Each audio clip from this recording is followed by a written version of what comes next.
इस वीडियो में हम जानेंगे कि नए लेबर कोड से आपकी सैलरी और पीएफ पर क्या असर पड़ेगा। क्या वर्किंग आवर्स कम हो जाएंगे या आपको ऑफिस में अब ज्यादा समय बिताना होगा, और क्या आपको पहले जितनी ही छुट्टियां मिलेंगी या उससे थोड़ी सी ज्यादा। भारत सरकार ने लेबर रिफॉर्म्स के रूप में 4 नए लेबर कोड्स 2020 में ही संसद से पास करा लिए थे। हालांकि सरकार 1 जुलाई 2022 तक इन नए कानूनों को लागू करना चाहती थी, लेकिन कई राज्यों ने इन लॉज को अभी तक रेटिफाई नहीं किया है, जिसकी वजह से इन लॉज को लागू नहीं किया जा सकता और सरकार को इन्हें लागू करने के लिए फिलहाल थोड़ा और इंतजार करना होगा। इन लॉज को लागू करने के लिए राज्यों की सहमति इसलिए भी जरूरी है क्योंकि भारतीय संविधान के मुताबिक लेबर कॉन्करेंट लिस्ट का एक विषय है। अब आप कहेंगे कि एक कॉन्करेंट लिस्ट क्या होती है। असल में कॉन्करेंट लिस्ट भारत के संविधान की 7वीं अनुसूची या 7th शेड्यूल में दी गई 52 विषयों की एक लिस्ट या सूची है। इस सूची में शामिल विषयों पर संसद और राज्य विधान मंडल यानी स्टेट लेजिस्लेचर्स दोनों ही कानून बना सकते हैं,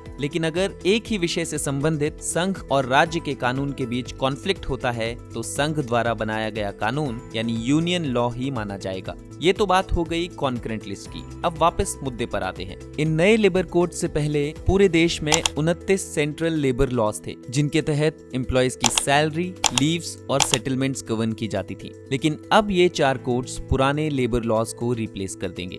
तो चलिए जानते हैं कि इन नए लेबर कोड्स के तहत एम्प्लॉयज और एम्प्लॉयर्स के लिए क्या क्या बदल गया है और इनका असर आपकी जॉब पर कैसे पड़ेगा। सबसे पहले बात करते हैं कि इन नए लॉज के हिसाब से एक वर्कर की परिभाषा क्या है जिन पर ये लॉज लागू होंगे।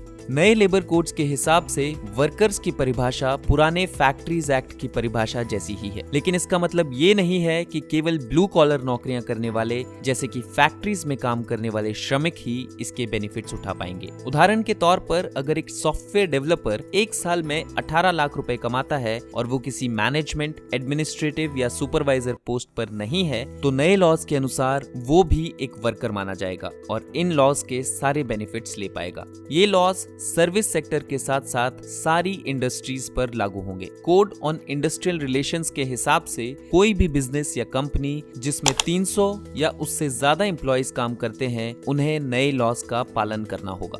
नए लेबर लॉज मैनेजमेंट, एडमिनिस्ट्रेटिव या सुपरवाइजर पोस्ट पर काम करने वाले एम्प्लॉयज पर लागू नहीं होंगे। तो अब जानते हैं कि आपकी सैलरी और पीएफ पर इन नए लॉज का क्या असर पड़ेगा। नए लॉज के अनुसार एक एम्प्लॉय की बेसिक सैलरी टोटल सैलरी का कम से कम 50% हिस्सा होना चाहिए। उदाहरण के तौर पर अगर आपकी टोटल सैलरी 20,000 रुपए पर मंथ है तो आपकी बेसिक सैलरी 10,000 रुपए पर मंथ से कम नहीं हो सकती। क्योंकि पीएफ में कंट्रीब्यूशन बेसिक सैलरी के हिसाब से तय होता है, इसलिए इस नई रिक्वायरमेंट की वजह से ईपीएफ में आपका और आपके एम्प्लॉयर का कंट्रीब्यूशन बढ़ जाएगा, जिससे आपकी इन हैंड सैलरी घट सकती है।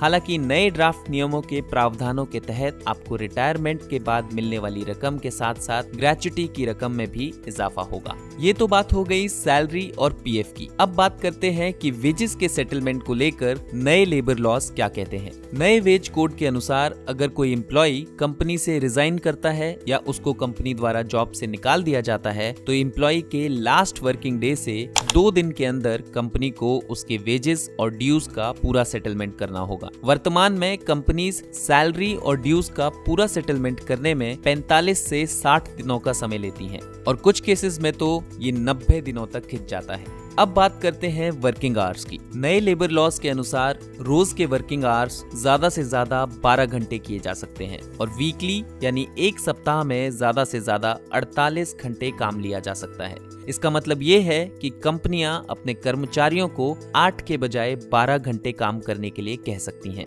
हालांकि ऐसा करने पर एम्प्लॉयज को एक वीकली ऑफ ज्यादा मिलेगा। मतलब ये कि सप्ताह में सिर्फ 4 दिन काम करना होगा, क्योंकि अगर रोज 12 घंटे का काम होगा तो 4 दिन में ही सप्ताह के 48 घंटे का काम पूरा हो जाएगा। सभी इंडस्ट्रीज में एक तिमाही यानी 3 महीनों में ओवरटाइम 50 घंटे से बढ़ाकर 125 घंटे कर दिया गया है। नए लेबर कोड के मुताबिक अगर एम्प्लॉय हफ्ते में 48 घंटे से ज्यादा काम करता है तो उसे ओवरटाइम दिया जाएगा और ओवरटाइम का रेट आपके रेगुलर वेजेस का डबल यानी दुगना होगा। तो नए लेबर लॉज छुट्टियों के बारे में क्या कहते हैं? सरकार ने नए लेबर लॉज में इस बात का भी ख्याल रखा है कि एक कर्मचारी अपनी नौकरी के दौरान छुट्टियों का लाभ भी उठा सके। आसान भाषा में समझें तो आप अगर किसी कंपनी में नए भर्ती हुए हैं तो आपको पहले 240 दिन काम करना होता था। इसके बाद आप एनुअल लीव के लिए एलिजिबल होते थे, लेकिन अब सिर्फ 180 दिन काम करने के बाद ही एनुअल लीव ली जा सकेगी। तो नए लेबर लॉज के फायदे और नुकसान क्या हैं? नए लेबर लॉज के लागू होने के बाद कंपनीज का अपने एम्प्लॉयज की तरफ बर्ताव सुधर सकता है, क्योंकि इन लॉज के बाद सैलरीज और सेटलमेंट्स को लेकर कंपनीज को एक समय सीमा का पालन करना होगा। दूसरी ओर नए लेबर लॉज एम्प्लॉयज के एक बेहतर भविष्य को सुनिश्चित करते हैं, क्योंकि पीएफ और ग्रेच्युटी में वृद्धि से एम्प्लॉयज को उस उम्र में ज्यादा पैसे मिलेंगे जब हम सबको पैसों की सबसे ज्यादा जरूरत होती है। हालांकि कुछ लोग इसे नकारात्मक रूप से भी देख सकते हैं, क्योंकि पीएफ कंट्रीब्यूशन बढ़ने के कारण इन हैंड सैलरी यानी मिलने वाली सैलरी घट सकती है। लेबर लॉज के कमियों की बात की जाए तो वो कंपनीज जिनके 300 से कम एम्प्लॉयज हैं, उन्हें इन लॉज का पालन नहीं करना होगा। मतलब ये कि ऐसी कंपनीज अभी भी अपनी मनमानी कर सकती हैं, जो कि एम्प्लॉयज के लिए अच्छी खबर नहीं है। एक और कमी ये भी है कि मिनिमम वेजेस मतलब न्यूनतम वेतन को लेकर अभी भी कुछ साफ नहीं किया गया है। फिलहाल एक कमेटी मिनिमम वेजेस के रेट्स तय करने के लिए काम कर रही है। तो नए लेबर लॉज के बारे में आपके क्या विचार हैं? कमेंट करके जरूर बताएं। आज की वीडियो में इतना ही। अगर वीडियो इन्फॉर्मेटिव लगी हो तो लाइक, सब्सक्राइब, शेयर और कमेंट करना ना भूलें।